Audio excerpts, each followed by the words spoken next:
اعوذ باللہ من الشیطان الرجیم بسم اللہ الرحمن الرحیم سورہ فرقان کی چند آیتیں پڑھ رہا ہوں۔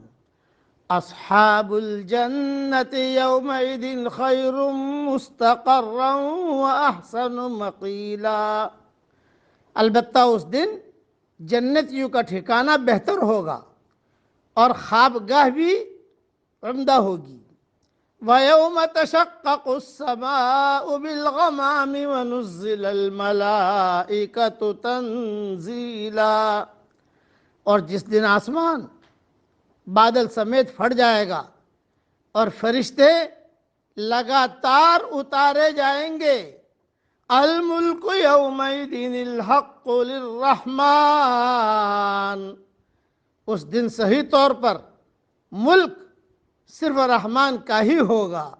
وَكَانَ يَوْمًا عَلَى الْكَافِرِينَ عَسِيرًا، اور یہ دن کافروں پر بڑا بھاری ہوگا۔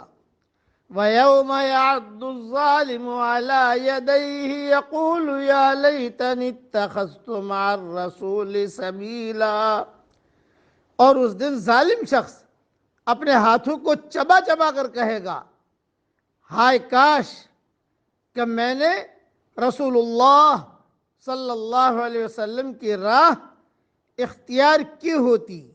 یا ویلتا لیتنی لم اتخذ فلانا خلیلا، ہائے افسوس کاش کہ میں نے فلاں کو دوست نہ بنایا ہوتا۔ لقد اضلنی عن الذکر بعد اذ جاءنی، اس نے تو مجھے اس کے بعد گمراہ کر دیا کہ نصیحت میرے پاس آ پہنچی تھی۔ وَكَانَ الشَّيْطَانُ لِلْإِنسَانِ خَذُولًا، اور شیطان تو انسان کو وقت پر دغا دینے والا ہے۔ وَقَالَ الرَّسُولُ يَا رَبِّ إِنَّ قَوْمِ اتَّخَذُوا هَذَا الْقُرْآنَ مَهْجُورًا، اور رسول کہے گا کیا میرے پروردگار، بے شک میری امت نے اس قرآن کو چھوڑ رکھا تھا۔ وَكَذَلِكَ جَعَلْنَا لِكُلِّ نَبِيٍّ عَدُوًّا مِّنَ الْمُجْرِمِينَ، اور اسی طرح ہم نے ہر نبی کے دشمن بعض گنہگاروں کو بنا دیا ہے۔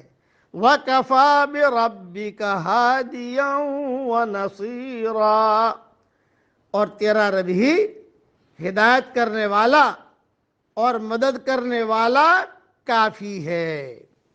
مختصر تشریح سن لیجئے کہ اہل ایمان کے لیے قیامت کا یہ ہولناک دن اتنا مختصر اور ان کا حساب اتنا آسان ہوگا کہ قیلولے کے وقت تک یہ فارغ ہو جائیں گے، اور جنت میں یہ اپنے اہل خاندان اور حور عین کے ساتھ دوپہر کو استراحت فرما ہوں گے، جس طرح حدیث میں ہے کہ مومن کے لیے یہ دن اتنا ہلکا ہوگا کہ جتنے میں دنیا میں ایک فرض نماز ادا کر لینا۔ مسند احمد جلد نمبر 4 صفحہ نمبر 75 پر یہ حدیث موجود ہے۔ دوسرا کہ اللہ کے نافرمانیوں سے دوستی اور وابستگی نہیں رکھنی چاہیے، اللہ کے نافرمانوں سے دوستی اور وابستگی نہیں رکھنی چاہیے، اس لیے کہ صحبت صالح سے انسان اچھا اور صحبت طالح سے انسان برا بنتا ہے۔ اکثر لوگوں کی گمراہی کی وجہ غلط دوستوں کا انتخاب اور صحبت بد کا اختیار کرنا ہی ہے۔ اسی لیے حدیث شریف میں بھی صالحین کی صحبت کی تاکید اور بری صحبت سے اجتناب کو ایک بہترین مثال سے واضح کیا گیا ہے۔ دیکھیے مسلم کتاب البر والصلہ۔